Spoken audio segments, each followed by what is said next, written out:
আপনার গাভী কি কনসেপ্ট করতেছে না, বারবার বীজ দেওয়ার পরেও কনসেপ্ট করতেছে না, তাহলে আপনার এই সমস্যার সমাধান এই ভিডিওতে আছে। আমরা এই জন্য 3টি বিষয় নিয়ে আলোচনা করব এবং 3টি বিষয় আলোচনার পরে আপনি বুঝতে পারবেন আপনার গাভী কেন কনসেপ্ট করতেছে না। বা আপনাদের কোনো প্রশ্ন থাকলে অবশ্যই ভিডিও শেষে কমেন্টে বলবেন, তাহলে আমি উত্তর দেওয়ার অবশ্যই চেষ্টা করব বা সমস্যার সমাধান করার চেষ্টা করব। এখানে 3টি বিষয়ের প্রথম বিষয় হচ্ছে আপনার গাভী কৃমিমুক্ত কিনা। আপনার গাভীকে অবশ্যই কৃমিমুক্ত করতে হবে এবং লিভার টনিক দিতে হবে। লিভারের সমস্যা থাকলে গাভী কনসেপ্ট করতে চায় না, এজন্য অবশ্যই লিভার টনিক দিতে হবে।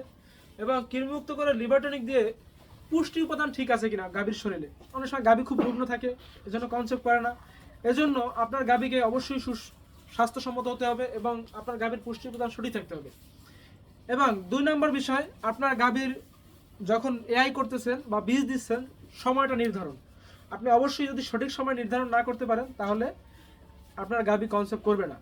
এবং সঠিক নিয়ম হচ্ছে গাভী হিটে আসার 12 থেকে 18 ঘন্টা পরে বীজ দিতে হবে। 12 থেকে 18 ঘন্টার মধ্যে, এবং কিছু কিছু গাভীর ক্ষেত্রে 12 থেকে 18 ঘন্টা পরে বীজ দিতে হয়। তো সেক্ষেত্রে আপনার যখন গাভী হিটে আসে, যদি সকালে হিটে দেখেন তাহলে বিকালে বীজ দিতে হবে। হ্যাঁ, এখানে একটা বিষয় আছে, তাহলে তো 12 ঘন্টা হলো, 18 ঘন্টা হলো না, 12 ঘন্টা পরে।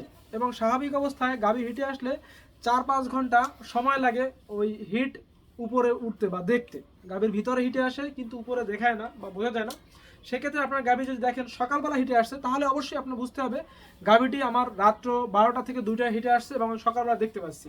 তার মানে আপনারা যদি সকালে হিট দেখেন অবশ্যই বীজ দেবেন বিকালে।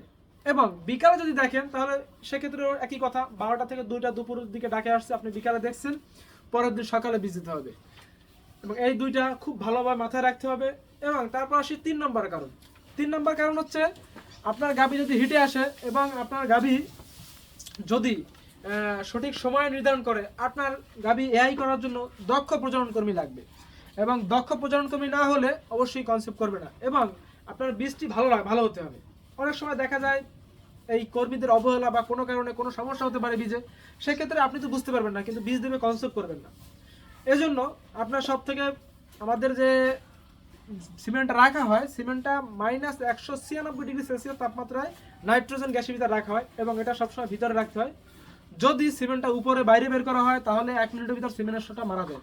এবং এটা আপনি কিভাবে বুঝবেন? এটা তো আপনি বোঝার কথা না, কারণ কি সিমেন্ট তো থাকে এআই করবে কেন, তো সেটা আপনি বুঝবেন কিভাবে? যখন সিমেন্ট থ্রোয়িং করবে এবং এটা 37 থেকে 39°C তাপমাত্রার ভিতরে গরম পানিতে দিবে, তখন আপনি যদি দেখেন সিমেন্টটি ডুবে যাচ্ছে তাহলে সিমেন্টে ভালো আছে।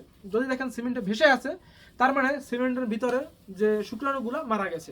এটা আপনি বুঝবেন এবং বোঝার সাথে সাথে আপনি এটা বুঝতে পারবেন যে আপনার সিমেন্টটা ভালো আছে না খারাপ আছে। এটা আপনি অবশ্যই খেয়াল করে দেখবেন। এবং পরবর্তীতে যখন সিমেন্ট থ্রোয়িং করবে, ওই কর্মী যদি দক্ষ হয়, সে অবশ্যই সার্ভিস আছে গাভীর ভিতর, পেটের 3টা সার্ভিস আছে, 3টা সার্ভিস, 3টা রিং বলি আমরা, 3 রিং বা 3 দরজা পাস করে তারপরে দিতে হবে। যদি কোনো কারণে 3 রিং বা দরজা পাস না করে আগেই বীজ দেওয়া হয়, তাহলে সে বীজ কনসেপ্ট করার সম্ভাবনা নাই বললেই চলে। সেজন্য ভিতরে অবশ্যই সঠিক জায়গায় সিমেন্ট থ্রোয়িং করতে হবে। এবং সঠিক জায়গায় থ্রোয়িং করলে অবশ্যই আপনার যদি সিমেন্ট ভালো হয় এবং সঠিক জায়গায় থ্রোয়িং করেন তাহলে অবশ্যই কনসেপ্ট করবে। তবে সেক্ষেত্রে একটা বিষয় অবশ্যই মাথায় রাখবেন যে আপনার গাভীকে যখন বীজ দিচ্ছেন, বীজ দেওয়ার পর কমপক্ষে 4 থেকে 6 ঘন্টা গাভীটিকে দাঁড় করে রাখবেন এবং খাবার কম দিবেন, না দিলে ভালো হয়। এর কারণ হচ্ছে যখন আপনার গাভী যখন ছেড়ে দেবেন, গাভী যখন শুয়ে পড়ে বীজ দেওয়ার পরে, তখন কিন্তু পিছন দিয়ে মিউকাস ভাঙতে পারে এবং মিউকাসের সাথে আমরা যে বীজটা দেই বা আপনি যে গাভীকে যে বীজটা দিচ্ছেন সেটা পড়ে যেতে পারে। এজন্য গাভীকে সব থেকে ভালো হয় 4 থেকে 6 ঘন্টা দাঁড় করিয়ে রাখবেন এবং আপনার গাভীকে একটু কম খাবার দিবেন বা খাবার না দিলেও সমস্যা নেই বা হালকা দিলেও সমস্যা নেই। দেখবেন আপনার গাভী অবশ্যই কনসেপ্ট করবে। আর যদি কোনো কারণে কনসেপ্ট না করে বা এরকম হলেও সমস্যা থাকে, তাহলে অবশ্যই আপনি কমেন্টে জানাতে পারেন এবং আপনার কমেন্টের যথাযথ সমাধান দেওয়া হবে। এবং সমস্যা থাকলে জানাবেন, অবশ্যই সমাধান দেব। আমি শুভময় আরিন্দা, ব্র্যাকের AISP, মোরালগঞ্জ, বাগেরহাট।